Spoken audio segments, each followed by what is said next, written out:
All right. Well, we'll talk about a costume contest later. We already did that episode, Doc, with the program. So, That's fine. I need a break from costume contesting. Please, all right. please, Hey, all you take me away. John, hush, hush. Hey, all you crazy sci-fi and fantasy fans. It's time for your daily dose of shenanigans over here at the Blasters and Blades podcast. Just three nerdy veterans geeking out over our science fiction passions and fantastical fantasies. A place where magic is king, the sky is the limit, and space is the place. The podcast where Cisca puts the fun in dysfunction. So without Hey, further ado, I mean, you do, though. That's what we like about you. So without further ado, we're going to introduce the episode. If you can read the episode title, you know we've got another Dragon Award nominee. So first, let me tell you what the Dragon Award is. It's a fan-voted award that recognizes outstanding achievement in science fiction and fantasy literature, comics, gaming, and filmed entertainment. They're given out annually in Dragon Con, which is in Atlanta, Georgia. The award has been going strong since 2016. Not sure how long the con's been going, probably longer than that. 1986. Okay, I was a wee one when that was going on, but yeah, okay, that's long. Because as my son tells me, I walked with the dinosaurs as a kid. So the award process consists of two steps: the nominations, which are closed, and now the voting on the nominations that got the most votes. So they are available to everyone. There is no membership required to vote. There is no exclusivity here. If you're a fan and you like to read, you can weigh in. So, Doc, when does this voting close? So you need to go and request your ballot, and you can register to vote, and voting closes on the Friday of Dragon Con. So that would be the 2nd of August, guys. You got to get going. You got to do it. What? September, not the 2nd of August. They're way Oh, later. because Okay, yeah. sorry, my brain. And to be fair, Dragon Con has fried my brain already, and we haven't even gotten there yet. But it is, thank you. It is September 2nd. Vote, go and vote. Because the only way to make this the best fan award that is truly representative of fandom is for everybody to have a say and everybody to vote. And I have heard people reach out to me because I know you, Doc, and they say, I've got lots of books in here, not in your category, Kevin, but I've got lots of books in here from authors I've never heard of and books I've never heard of. And my answer to that is, one, go read them. And two, if what you like isn't there, then go vote. Nominate. Do your part. Or go through the nomination process. We've been plugging the nomination process all year long. We have. All right. And the 15 categories are best science fiction novel, best fantasy novel to include paranormal, best YA and middle grade novel, best military science fiction or military fantasy novel, best alternative history novel, best media tie-in novel, best horror novel, best comic book, best graphic novel, best sci-fi or fantasy TV series, best sci-fi or fantasy movie, best sci-fi or fantasy PC or console game, best sci-fi or fantasy mobile game, best sci-fi or fantasy board game, best sci-fi or fantasy miniatures, collectible cards, or role-playing games. All of those are awesome, but we only have one guest, so it's only one category we'll be talking about today. So, Doc, I know you're a little rusty, but can you ask question 3? I can ask question 3 since you finally made it to question 3. So, can you talk about 1 second? Well, guys, you want to say my name first? I mean, I know that was sorry. question 3. You're the one who knows. And I haven't even heard question 1 and 2 yet. So, boy. Well, question 1 and 2 was the introduction. They're just line items. But I'm going to blame Doc because she wasn't here to defend herself while we were preparing for this. So that works for me. I see. So, question 1 and 2 were very, very important, and they were so dramatic. We had to edit them out. So, number 3. This is why we like having you on the show. Full of wit and witticism. To be fair, question number 3 is, Kevin, you're a wonderful man. Can you please introduce yourself to our audience? Well, you smiled and you got the wonderful man part. So I guess I'll go ahead and I'll go ahead and start this. So I'm Kevin J. Anderson, and I've written a whole bunch of stuff. I've written, last count was like 175 novels, and 56 of them were bestsellers. And I've written lyrics for 2 rock CDs. I've edited 20 some anthologies. I've written comics. I've written games and nonfiction. I'm a professor at a university. I've written for Star Wars, for X-Files, for Batman and Superman and Predator, and a lot of my own stuff too. I got this great series called Dan Shamble's Zombie PI, which is one of my favorites. I've written a giant space opera called The Saga of Seven Suns. I've written an epic fantasy called The Spine of the Dragon. And I've written in the Dune universe with Brian Herbert, which kind of is a great segue for you guys, because I know that's what you wanted to ask about. So you're here today to talk about your Dune experience, but what exactly was it? Because you've done all these novels, but this is a little different than your normal novel. Well, so what's nominated for the Dragon Award this year is in the Best Graphic Novel. My very first trilogy with Brian Herbert, my friend and collaborator, this was like 25 years ago. We wrote a prequel to the novel Dune, written by Brian's father. And it's the early years, the love story of Duke Leto and Lady Jessica and their battles with the Baron Harkonnen and how Emperor Shaddam comes to the throne. And it's like this great prequel. And it was, I'm just pulling it up in front of my thingy here. This is the novel, but I've spent a lot of time working in comics, and I've written a lot of Star Wars and superhero comics and everything. And I've always thought that Dune really was ideally suited for a graphic illustrative medium. And at the same time with the Dune film coming out and a lot of things were happening in the Dune universe, the rights finally became free for us to be able to do Dune Dune comics. And Brian and I also wrote a graphic novel adaptation of Frank Herbert's classic novel Dune, and that was published by Abrams a couple of years ago, and that was a bestseller and won several awards. But at the same time, we went to a different comic company, Boom Studios, and we wanted to turn our big fat prequel novel House Atreides into 12 comic issues. So every month we had like binge streaming a TV show. We did 12 monthly comic issues to adapt House Atreides into comic form. And what got nominated here is they collected those 12 issues into 3 separate volumes, each with a different cover. And what you see up there is volume 2. That's, for whatever reason, volume 2 is the one that got nominated for the Dragon Award, but I think it's issue 5 through 8 or something like that in the books. So it's got a really striking cover of a Fremen there with the blue and blue eyes and the face covering that kind of blends into sand dunes. So anyway, we're very proud of how it turned out. I'm a big comics fan. This is very visual and lots of action, lots of sandworms, lots of knife fighting, everything that you want in a comic. Well, our fellow co-host is very bummed that he had to miss this because he's a huge comics person, and I will sound the artsy fartsy person and go, this is amazing because it's super striking. I love it, to be honest. I love how the sand dunes work with the mask, everything. This is probably one of my favorite covers I've seen all year long, and I see a lot of covers. So I love it. So what would we got to work with a couple of artists, Dev Pramatic, and hold on, I got to look at this because they're from Alex Guimarães, who's from Spain, and Dev Pramatic is from I don't know. We got it from email. They're both outside of the U.S. And they both speak great English, and they did a terrific job in adapting our scripts. Sorry, JR, I cut you off.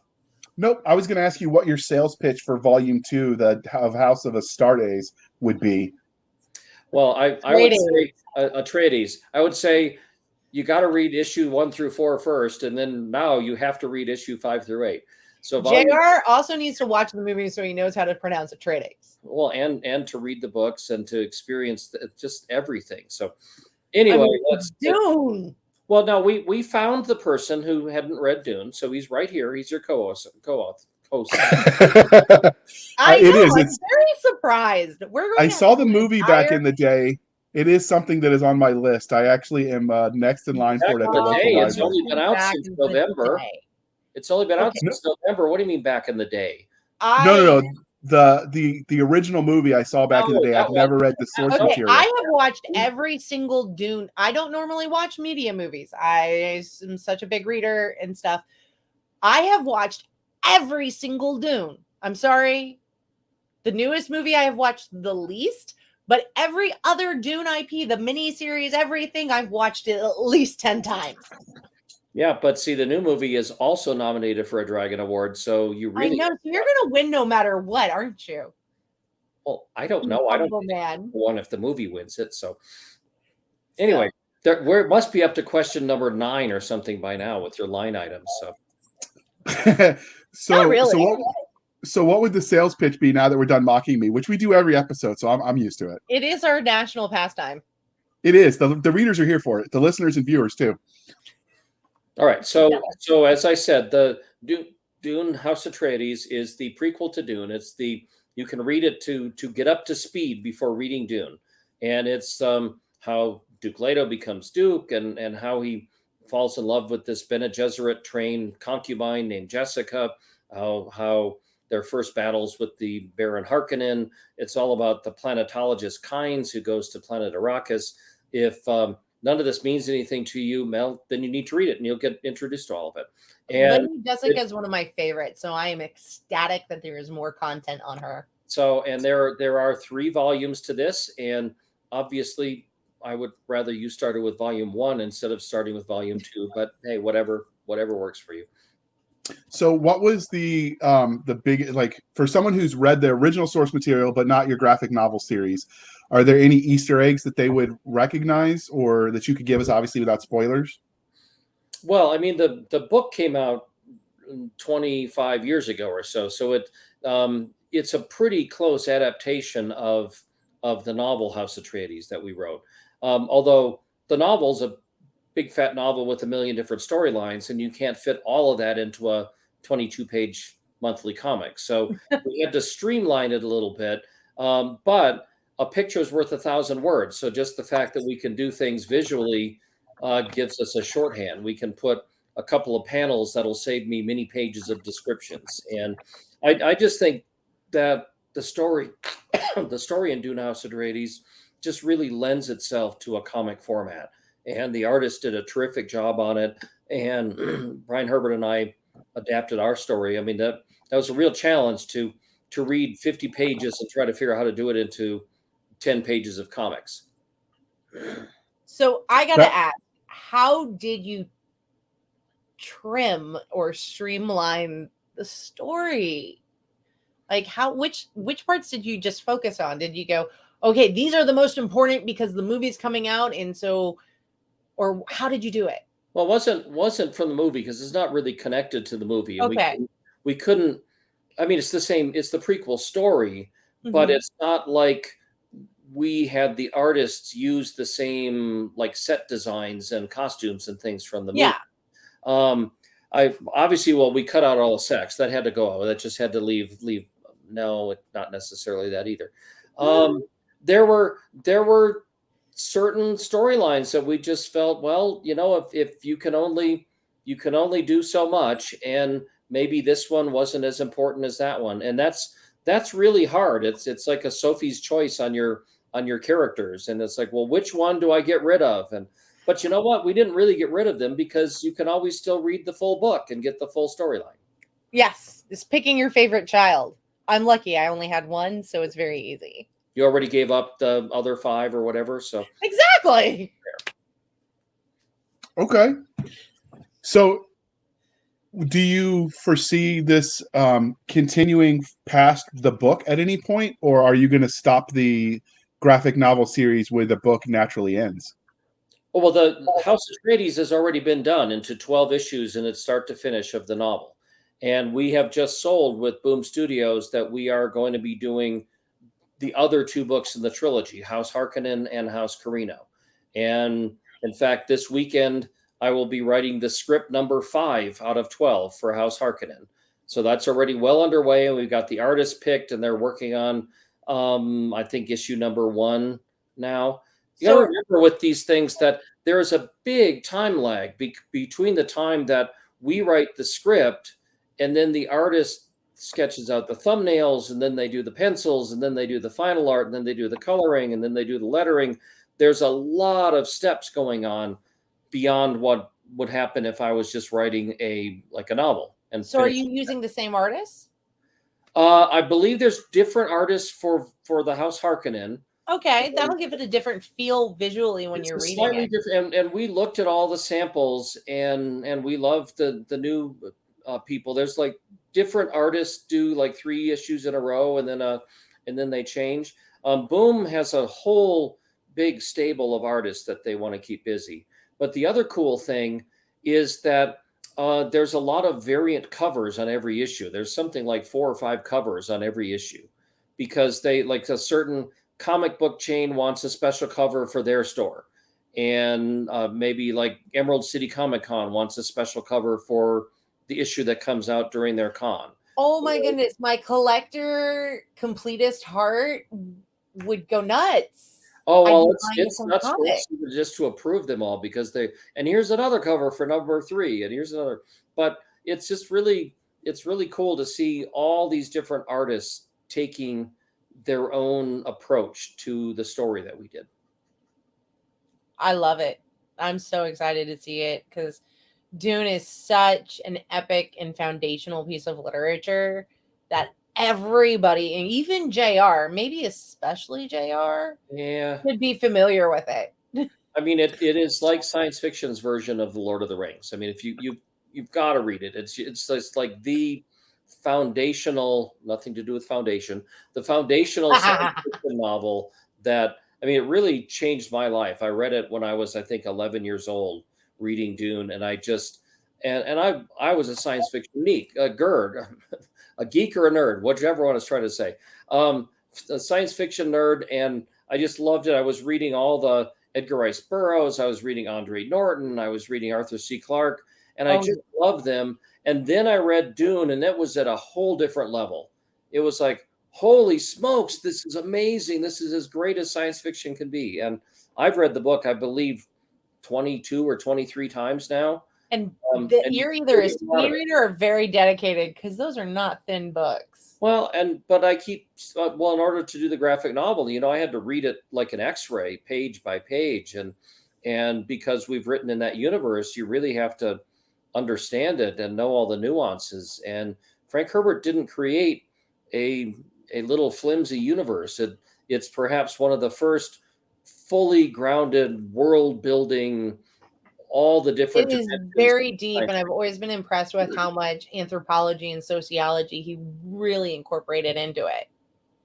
Well, we're glad, because what he wrote was a novel that was unpublishable at the time. I mean, he wrote a book that got rejected like 30 times because they said, who's going to read a science fiction book that's like this long? And there's so many different terms in it. And where's the spaceships and monsters and everything? And, it does have giant sandworms, so that's pretty big monsters, but it is. But it's not like people in loincloths with swords fighting dinosaurs on Venus. It's not that. No, I loved, honestly, I will admit, when I was younger, I loved the fact that it was set in a desert, because I spent 8 years living in a desert. So to me, it looked like homey. Something's wrong with my brain. So this is where Doc tells me she's going to peer pressure us to make this one of our book review episodes where we do some of the classics. But I know, all right. Don't tempt me. Not just Dune. You should do House Atreides instead of Dune. Make them read House Atreides. Yes, start at the beginning. There we go. Well, there you go, JR. Doc is the one that picks the next series of book reviews, because I picked the last one. So you got to sell Doc, because she is the decider in chief on this one. Oh, but, you're saying that because he's somebody I know in real life, so I'm not going to say no to him. Good, I like that. But see, here's the sales pitch, though, that even for people like JR, if you read House Atreides, it's the prequel, so it's like training wheels, and it can get them up to speed to reading Dune. JR needs the training wheels. So you can read first, and then move on to Dune. I had lots and lots of people who were fans of my Star Wars books, who read the House Atreides series first because they always wanted to read Dune, but they were intimidated. but they It's thought an that maybe if intimidating they world. read my books first with Brian, if they read my books first, then they might slide right into Dune, and they did.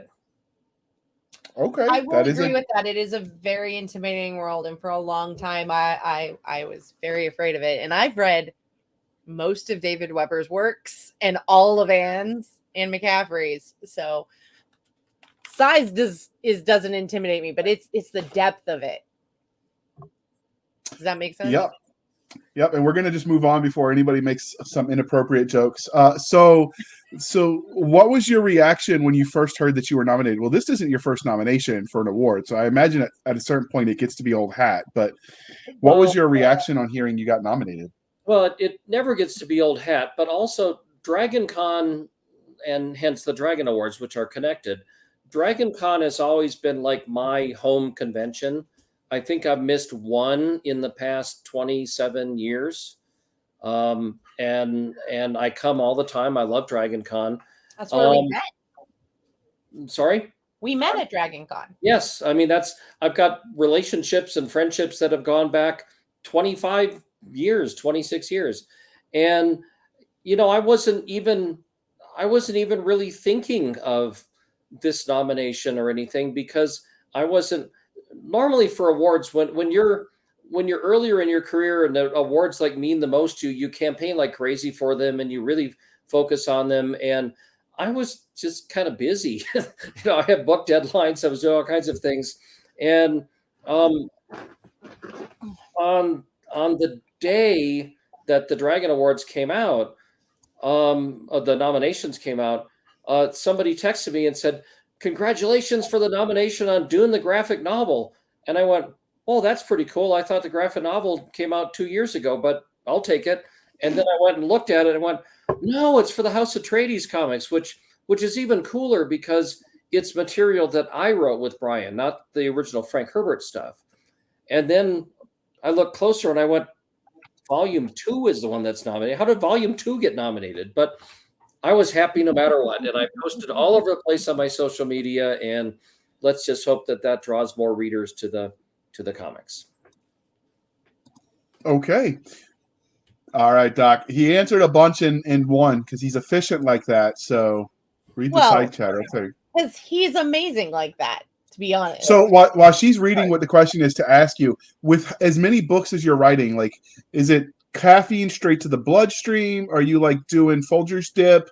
You mainlining Red Bull? What's the I have secret? beer right now. So So beer is the secret. I'll tell my doctor. it's coffee in the mornings and then beer when I'm kind of letting my hair down. Well, I don't do that much anymore either. But I well, coffee is a secret. I mean, I'm a morning person. I get up, I have my coffee, I work out in the gym, and then I'm all fired up and ready to go. And I go out writing for most of the morning because I write with a digital recorder right here. It's a little. I go out hiking on the trails in Colorado and I dictate. I did a. No wonder you're so fit. Yep, I keep myself exercised. I just did a 12-mile big mountain hike on Tuesday.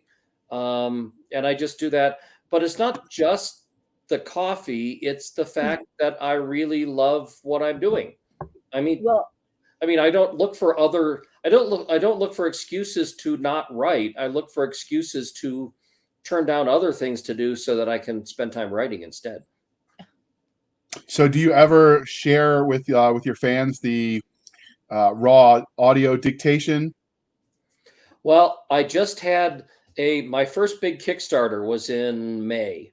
And one of the big stretch goals in the Kickstarter was for a new book in my Dan Shamble Zombie PI series, because the fans have been demanding the next one of those, and I just kept being busy with other big stuff. But I finally carved out the time for it, and I went out and I dictated the whole novel. It's called Double Booked, and for one of the stretch goals and one of the levels that somebody could contribute, they could get my raw audio files exactly as I wrote them, huffing and puffing. And it was in the winter I wrote it. So it was in the snowstorms here in Colorado. You could hear the wind blowing. There's one day it was literally 20 below zero, and I was bundled up and I was dictating through a balaclava and a scarf, and you can kind of hear me muffled in that because I'm dictating it.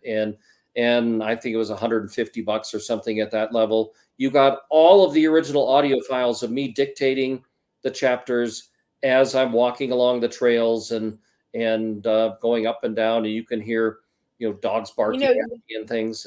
You should really put that on Patreon, because I could see some fans really, really doing that.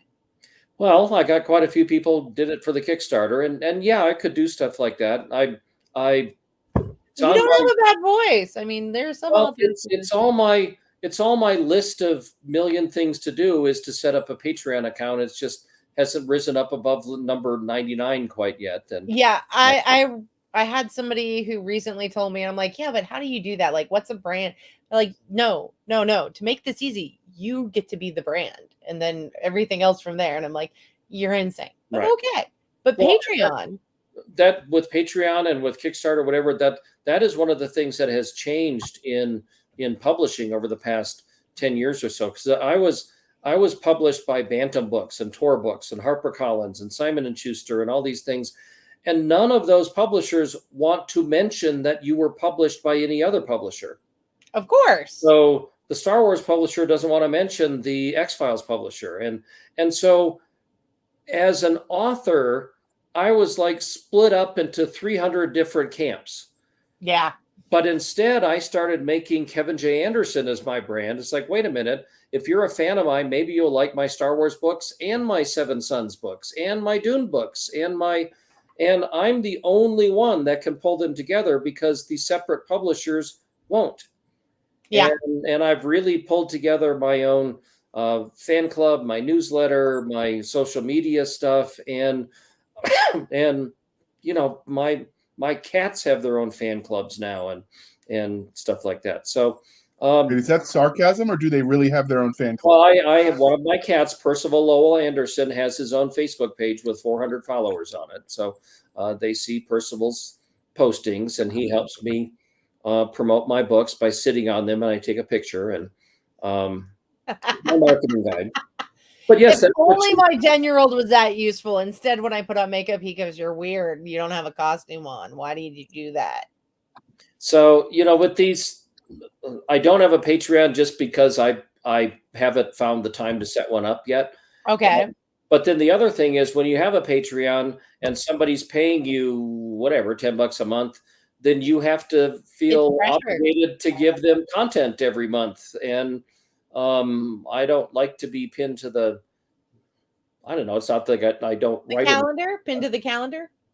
Yeah. But the other thing is that, I write all the time, and I could give them the audio files, and yeah, sure, Doc, I'll just find more free time and I'll set up my Patreon page. Hey, you know what? Everybody keeps giving me extra projects. I'm just sharing the love. Okay. Well, you set up my Patreon page, then you can have an extra you pay me, I'll do it. Right, there you go. I'll pay you I'll pay you in comics. Doc's just crazy enough. She would work for books.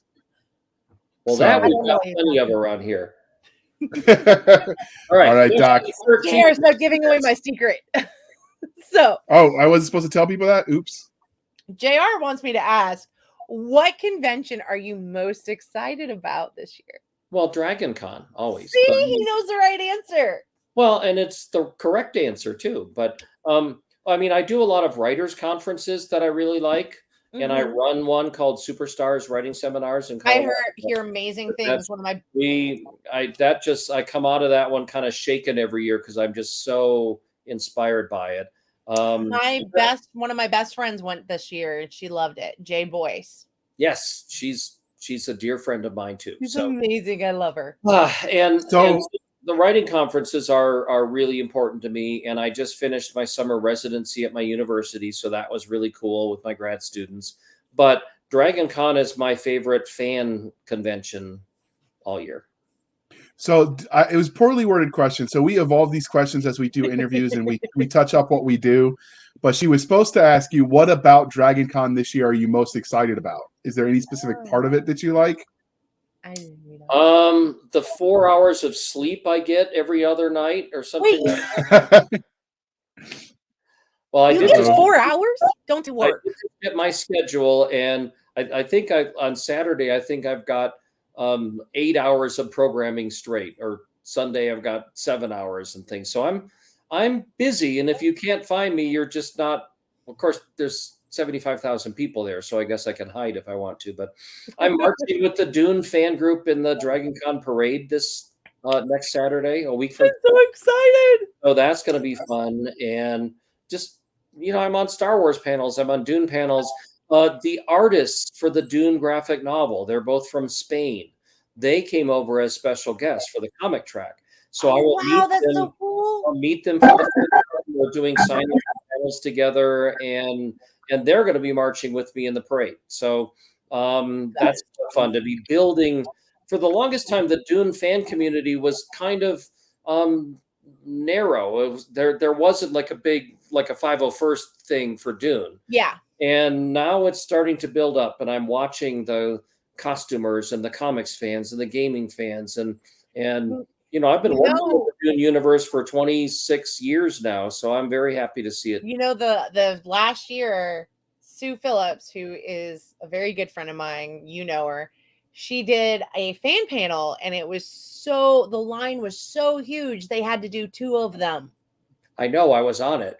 Oh yeah, I forgot I had to do the panel. It was like, all right, remember those clever answers and do them all over again the next hour. And so it was awesome to see, though.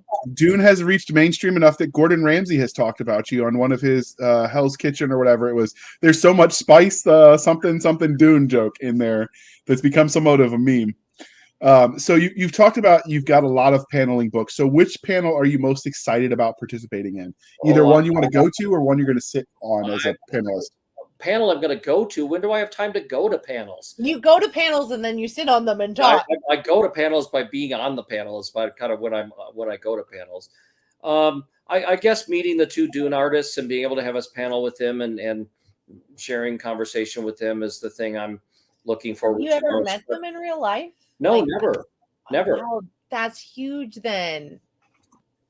Because you guys gave birth to this amazing comic, so that's huge. Right. So I mean, we would email and I'd send them the scripts and everything. So we've worked closely, but I've never sat next to them. So that'll be great. And I believe the publisher has got like special Dragon Con exclusive prints that me and Raul and Patricia, the 2 artists, that the 3 of us will be signing, and you can only get them at Dragon Con. So better come to the signing. I need one of these, and I'm working. Seriously. Oh, well. You're going to have to make extra time, just like you told him. We'll see if there's any leftovers. All right, Doc, next question is yours. So I, being a person who creates panels, I'm always interested to know, are there any panels that you've seen this year that you're like, I'd love to do that panel? Even if you're not on it, like what panel do you I fill out the questionnaire like months in advance, and that has like 100 different questions on it, things to pick. And I pick them, and then a week ago, I got this long list saying, here's the panels you're on. And so that's kind of all of my involvement to it. Because when I looked at here's the panels I'm on, I go, well, I guess I don't have time to go to any panels. So, well, what panel topic would you ever want to cover that you haven't covered? How about that? Or what would be like your favorite? Do you know how many panels I've been on over the past 30 years? Okay, so what would be your favorite panel topic that you'd love to do again then? I know I put you on some of those panels. One of the ones that Rebecca and I, my wife and I, give almost every year that really hits close to our heart, that we give into the writer's track, is called Things I Wish Some Pro Had Told Me When I Was Starting Out. And it's kind of nuts and bolts about, I did this wrong, don't do that. And I know this person who screwed up their career because they did this. Don't do that. And it's always well attended, and we really like passing along the professionalism lecture. Like the very blunt, straightforward, I'm not going to beat around the bush. I'm just going to tell you, don't do this. Yes. And our number one piece of advice is don't ever, ever, ever, ever, ever be an asshole. Hey, everybody needs to learn that one. To hear that. Everyone needs to learn that one. Okay, question number 20. You're gonna Hey! confuse Doc. Wait, All right. we No, do you have asked yours, Doc. 21 on here. No. I was teasing you, Doc. Next question is mine. You're okay. We don't want to math you too hard. You're only the chemist. So, we've talked about there's obviously in the beginning, we listed all 15 categories. Do you think there's going to be an expansion of the panels, of the categories? And if so, which would you like to see added to the Dragon Award categories? One of the things and I obviously don't know the 15 off the top of my head, but it would be nice to have a short fiction category because there's so many great short stories published. Um, Best anthology would be another good one because there's so many really good anthologies out there. But one of the things to notice on that list that you read, there are some kind of obscure categories, and I don't mean that in a bad way. I mean that in Dragon Con really covers the bases with these awards. Like there are categories that don't get no love from nobody. And Yeah. you've got a category for like the best miniatures and stuff. Is there a category from any other award that recognizes like card games and well, I'm sure there is in the gaming industry. Yeah, but I think those are specific. This is like many things Dragon Con does, cross genre, cross media. Well, and that's what I thought that the really that's what Dragon Con is. And it's been a long standing Dragon Con is often, if not always, the same weekend as the World Science Fiction Convention. And people have always asked me, well, Kevin, why aren't you going to Worldcon? I said, well, because it's the same weekend as Dragon Con. And they would go, yeah, but it's the World Science Fiction Convention. And I said, yeah, but there are more readers at Dragon Con than there are at the World Science Fiction Convention. That really and truly, there are so many readers who will read comics. They will read gaming fiction. They will read big epic fantasies. They'll read military science fiction, and they'll read literary stuff. But Worldcon covers a much narrower slice of the field. And I think Worldcon is very classic. yeah. And I think more of my fans, because I write comics and games and short stories and novels and media tie-ins and all that stuff, I think that I just have a larger demographic at Dragon Con. Well, I'd like we to love see them having add. you.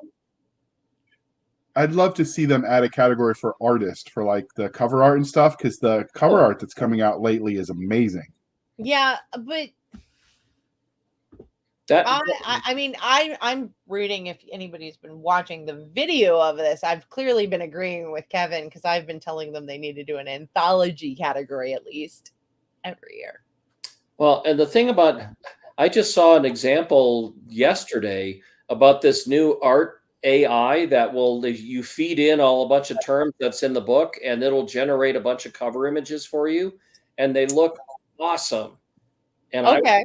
I would be really scared if I were a cover artist, but So I would have suggested before the last one we did that they just combine graphic novel and comic book into one to make an extra category if they're limited by number. But I have since gotten hate mail, 2 of them, for people who told me I know nothing of what I'm talking about and I should stick to shooting things in fiction. So apparently the email works, Doc. Who would have thunk? Nobody ever says anything negative to me. All right, Doc. Next question is yours. We're just going to move on, and I'm not going to touch that one. Did you lose your 10-foot pole again? That is a joke, JR. I know, social distancing. I was going to make a joke back, but I wasn't sure if that was allowed on YouTube anymore. So, we've talked about expansion of that. So, which book would you vote for that's not your own? We know you'd vote for your own because that's the smart one. So, what book would you vote for and say Mill SF? you mean on the ballot this year? Yeah, on the ballot. Nope. Sorry, on the ballot, yes. Nope, I'm not going to say that. Fair. Nope, not. Every year, people coming up to me and ask me for who I voted for, who I nominated, and I just smile at them because so many of my friends and wonderful authors are in the same categories, and I'm like, this is not fair. Every year it makes me very glad that I only have one child. have you read a significant number of the ones that are on the nomination ballot this year? No, I just found out the nominees a couple of weeks ago. Well, I assume since then you looked at it. Well, I've looked at it. I read maybe one discretionary book a year because I'm always under deadline and I've got to work on other things. So, Oh, that's right. You got to read a lot of source I material okay. too. I do tons of audiobooks and I do tons of books for my teaching. Remember, my students, we publish 16 of their books every year. And Oh. so that keeps me busy. And I really, when I all day long, I'm staring at words and writing words and editing words. And when I'm done, I usually just kind of want to kick back and watch The I can Boys on TV or something like that. Nice. Watch people's heads blow up on TV. I highly recommend Monster Hunter Stories 2 because it's very fun and you get to kill things and it's so therapeutic. But I know you are short on time and because you are so busy and your fans will kill us if we distract you too long for writing your books. And I like to live. So my biggest question of the night, what are you going to do when you win? Because I don't think there's an if. I think it's a when. I'll say my thanks to the Academy. I'm going to say this is the prettiest award in all of science fiction because the Dragon Award really is. It's a gorgeous award. It is. It truly is. So thank you so much for spending your time with us. So we're going to go with the you won. Do you have a special plans to display the award this year? Are you going to put it right next to your other ones? Well, I got one years ago for best alternate history with Sarah Hoyt for a book called Uncharted. Not that action adventure movie that came out last year called No. This one. That one, yes. I'm not a book nerd at all. We just watched the movie Uncharted the other night, and oh man, and one of the most ridiculous movies ever. But let's see. I will have a place to get on the There's a problem with my book. It's defective. No sign. We need to get that fixed. I know. So, you and I have plans If you now. come to the same signing where we're giving away these prints with the Dune artists, you can get 2 birds with 1 stone. Woo! So speaking of 2 birds with 1 stone, I know we promised you a short interview and we sort of broke that promise because we were gabbing. But if listeners or viewers wanted to find you on the interwebs, and as usual, this will be in the show notes, dear listener, what's the best way to do that? Well, one clear way, because we've been talking about so many of my projects. I've got a web store where I'm selling all the signed copies of my stuff for cover price, so it's not cheating you. It's wordfireshop.com if you want signed stuff and you can't come to Dragon Con, or if you're like Cisca, you just don't want to bother to see me at Dragon Con. Hey, that's not true. Let's see. On Twitter, I'm the word the with my initials, the KJA. And I do not talk politics on social media, so you'll find it interesting with pictures of my cats and my hikes and my books and stuff. Facebook, just look up official Kevin J. Anderson page and you'll find stuff. And my regular website is wordfire.com, which is my bio and book list and other stuff. So anyway, I look forward to Dragon Con. It's my favorite con every year. And I was just thinking about, I got invited to the Stormtrooper mixer, 501st mixer on Saturday night. And I'm going, oh, great, let's do that again. I realized this is like part of my life. We've been doing this for decades. And it's really cool that it's, it's still really a lot of fun, but it's like it's every Labor Day. That's what we do. Don't make any other plans. I call it Home Planet Week. Okay. So that's how you can find Kevin. Links will all be in the show notes. Dear listener, you can find us on Twitter at twitter.com/SF_fantasy_show, /SF_fantasy_show. You can email me at blastersandbladespodcast@gmail.com, blastersandbladespodcast@gmail.com, except for those people that want to send the hate mail. You know who you are. We don't want any more of that. The Blasters and Blades Facebook group where all the shenanigans happen over at facebook.com /groups /a Blasters and Blades podcast. Again, /groups /Blasters and Blades podcast. We have our website at anchor.fm /Blasters Tech and Tech Blades. Again, anchor.fm /Blasters and Blades, where you can support the podcast for as little as 99 cents a month. You can help keep the lights on, or you can support the show more directly at buymeacoffee.com /author J.R. Handley. Again, buymeacoffee.com /author J.R. Handley. Be sure to put in the comment section that it is for the podcast. And I promise I will keep my co-hosts duly caffeinated. They will drink until their liver explodes. And as usual, normally we'd make a joke about, quitting and stuff. But instead, we're going to remind you to go vote. Well, I need to go drink coffee. It's Dragon Con time. Caffeine. That's right. All right, Doc, bring us home. Thank you for spending some of your precious time with us.